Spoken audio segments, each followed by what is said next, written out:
What's going on, everybody? We have the early game augment guide for patch 13.8. So I changed a little bit from the format from last week. I'm going to just sort from S, A, B, C, and F tier. They're all defined over here, but always make sure if this is your first time reading the guide, check out the notes at the top we have on the website, bunnymuffins.lol/augments.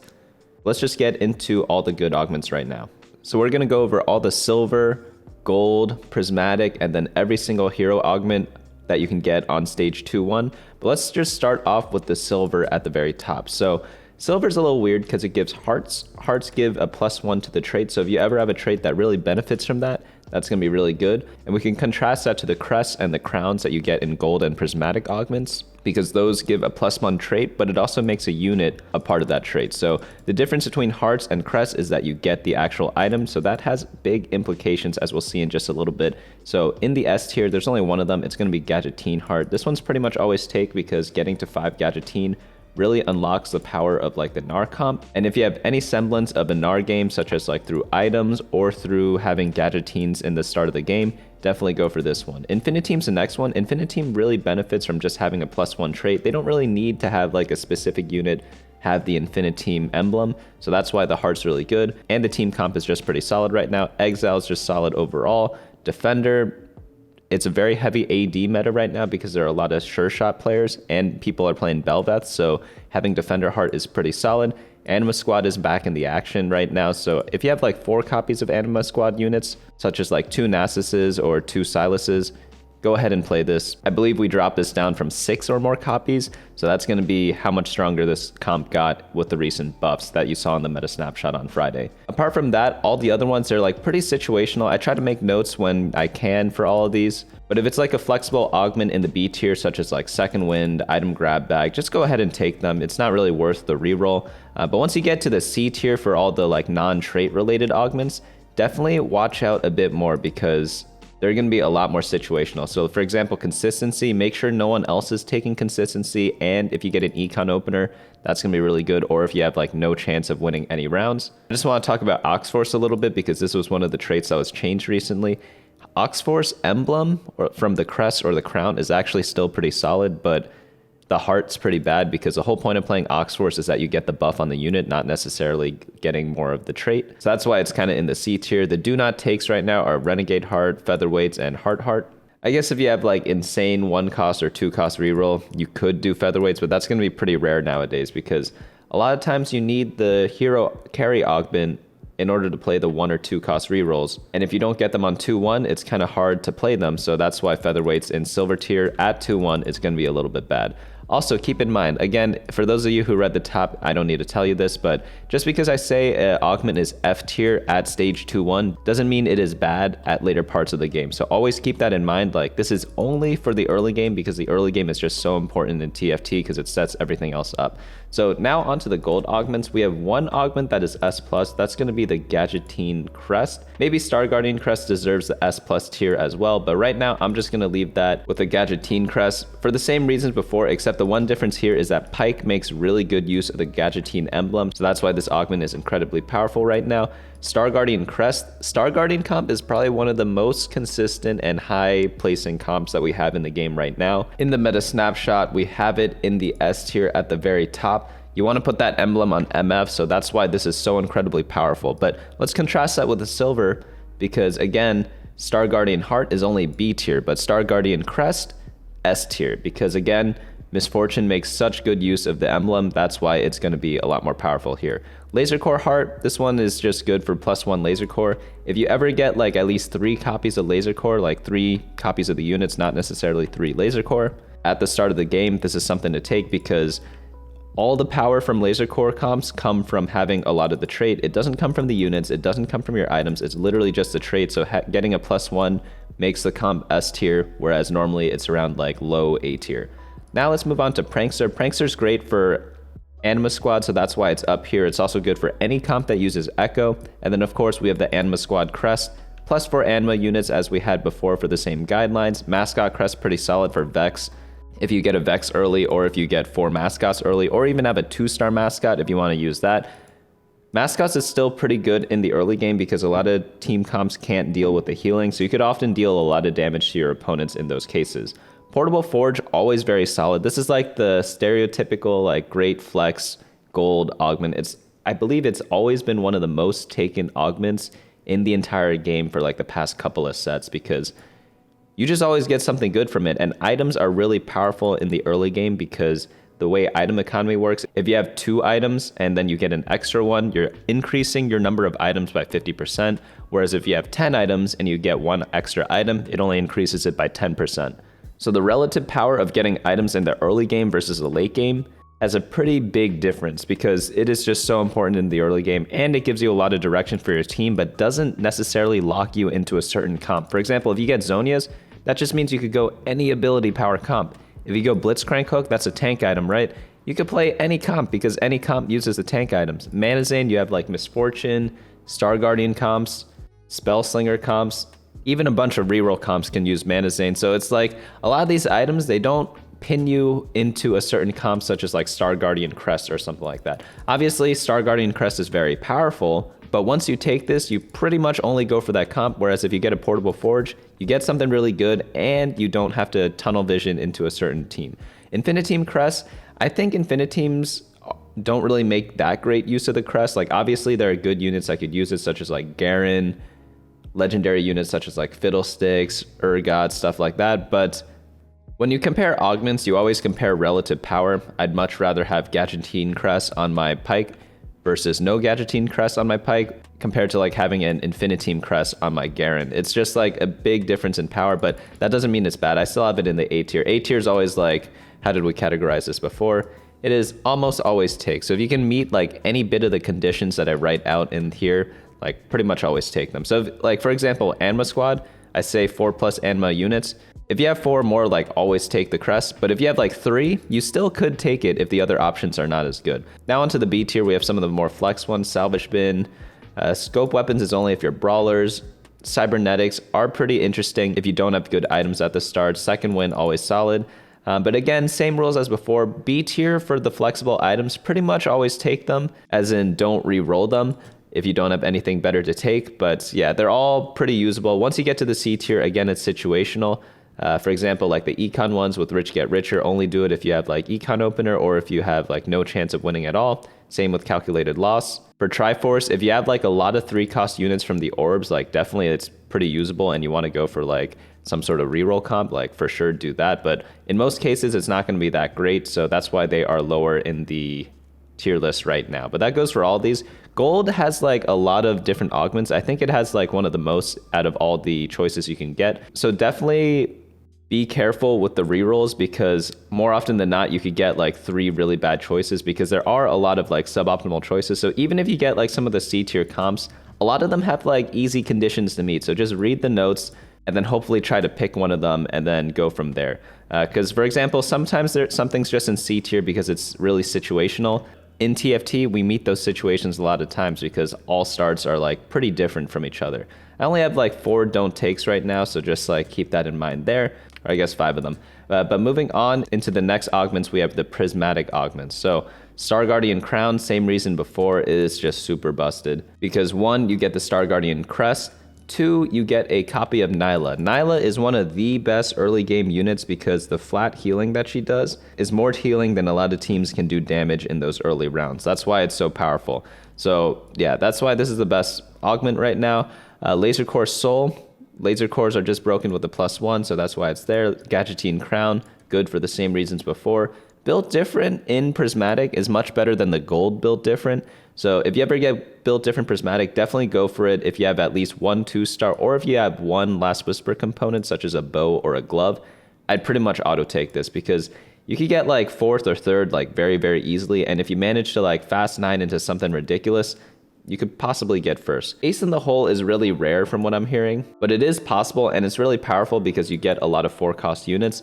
So think of it as like Threes Companies, but you get like all the Ace units, which is really, really nice. Mascot Crown is the same conditions as Mascot Crest. Anma Squad, I moved this up to 5+ units.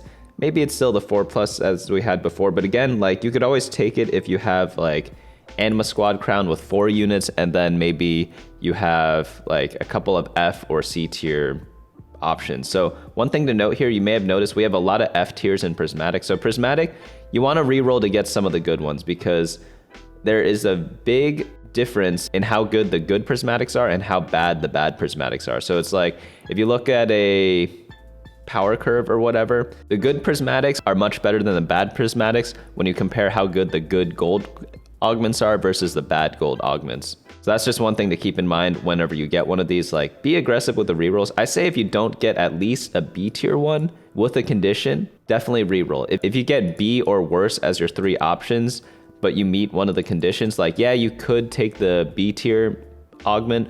However, if you get a B tier without a condition and then everything worse than that, definitely reroll to try to go for the A's or S's because those are gonna be much, much, much more powerful. There are also some of the good flexible ones, like Future Sight's really nice. Ancient Archives 2, Radiant Relics is the same thing as Portable Forge because it gives you a very good item and it doesn't lock you into a comp. I have some item recommendations over here. Woodland Charm, very good if you have a 2-star. Electrocharge, oh yeah, also for the B tiers, some of them are pretty flexible. Maybe I should mark off which ones are flexible, but it's pretty straightforward. Like pretty much if it doesn't have a trait related name to it, it's pretty flexible. So like Cruel Pack you could take, Living Forge you could take without re-rolling, March of Progress, same thing, things like that. Cursed Crown, you only want to take this if you can actually field good units or good traits. I probably should add that to the notes, I'll do that for next time. But let's go into some of the ones that I think are a little bit dangerous to take. Let's start with Level Up.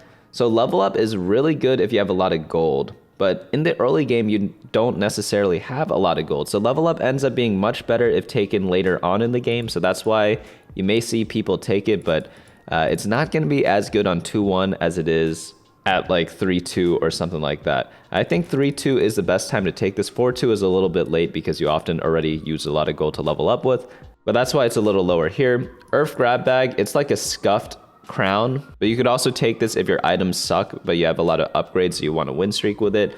Featherweights 3, again, Featherweights is a little weak right now on 2-1 because you really want the hero augments and you just don't get them if you get a prismatic augment or gold augment or silver augment at the start of the game. And then item grab bag 2, pretty good flex one. Prankster crown, decent with Anma, decent with any echo comp, but like really there are better options there.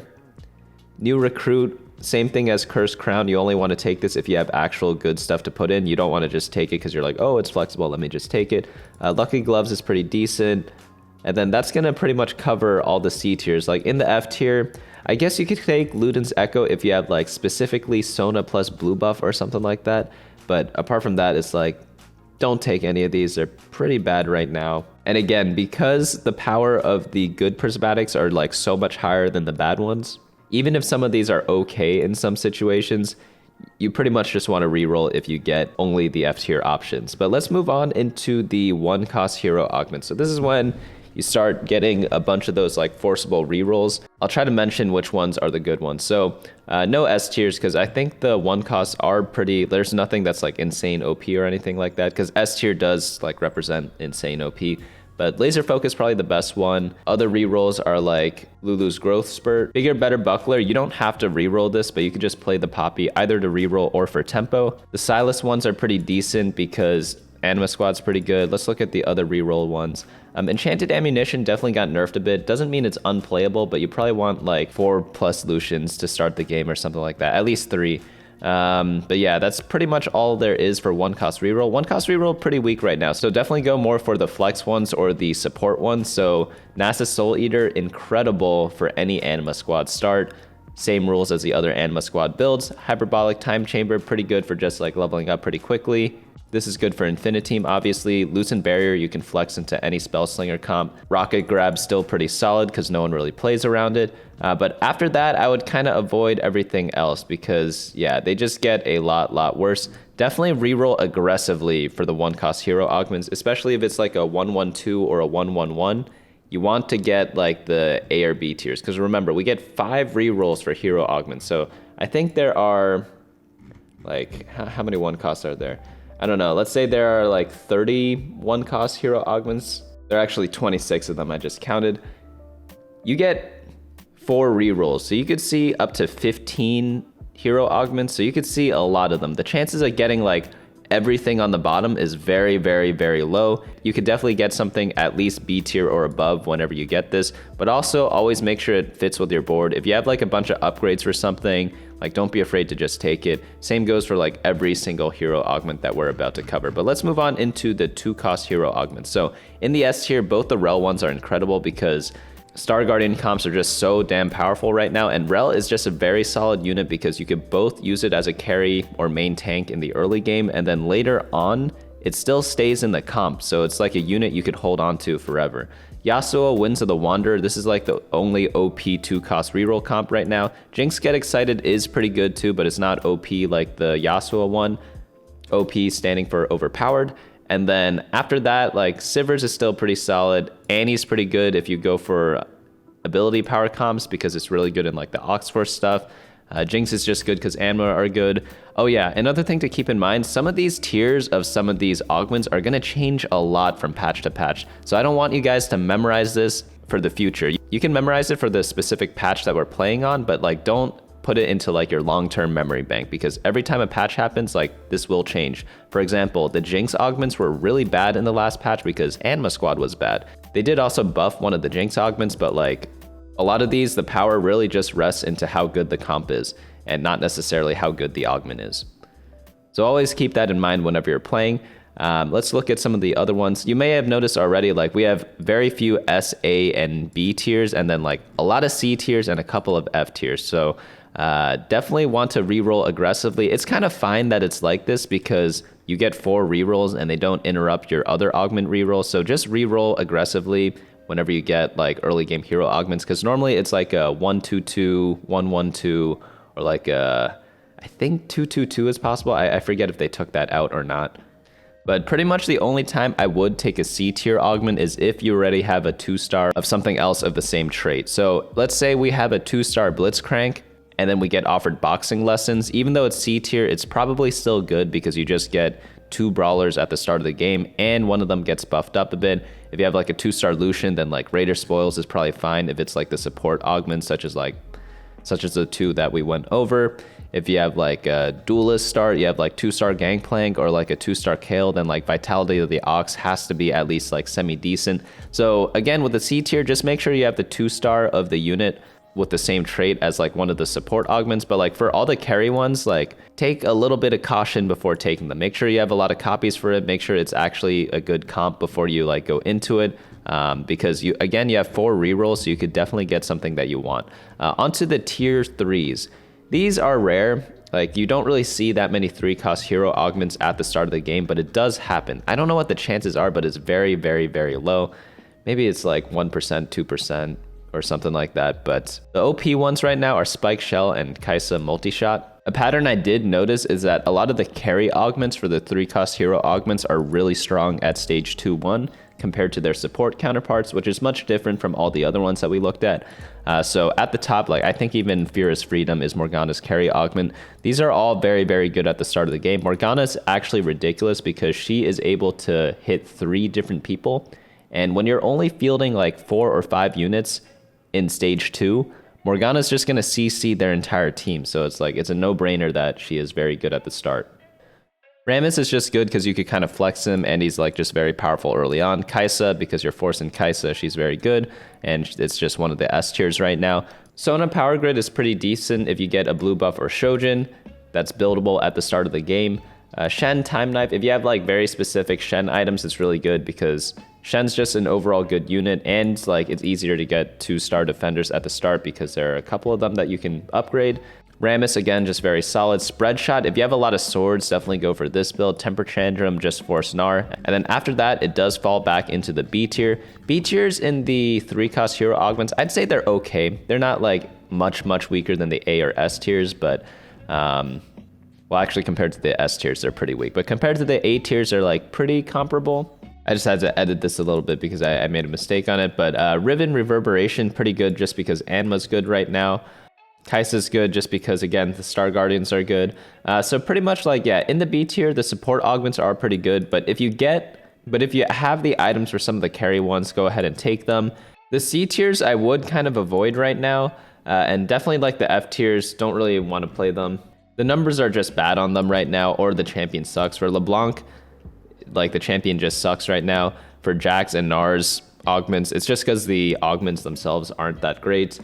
So overall, like again, you do get a couple of rerolls, and 3-cost heroes are pretty rare. So if you're trying to like optimize your time for like studying the augment guide, definitely focus on like silver, gold, prismatic, and then 1 and 2 costs, and then study the 3 costs at the very end, because it's very rare. You probably won't even get a game on 3-cost augment during the patch unless you play like infinite amount of games. But again, read the notes at the top if you have not already, because it's pretty important just to like look at them, because it gives you some like general rules on like how to play the early game around your augments. But that's going to be it for this guide this week. I'm only going to do this once a patch. Let me know if you all do want to see this continue in the future, if it's helping you all. But that is going to be it for me today. Hope to see you all in a future video. Hey guys, thanks so much for watching. Don't forget to share and subscribe, and of course smash that like button. Each like is an LP I gain before the next video.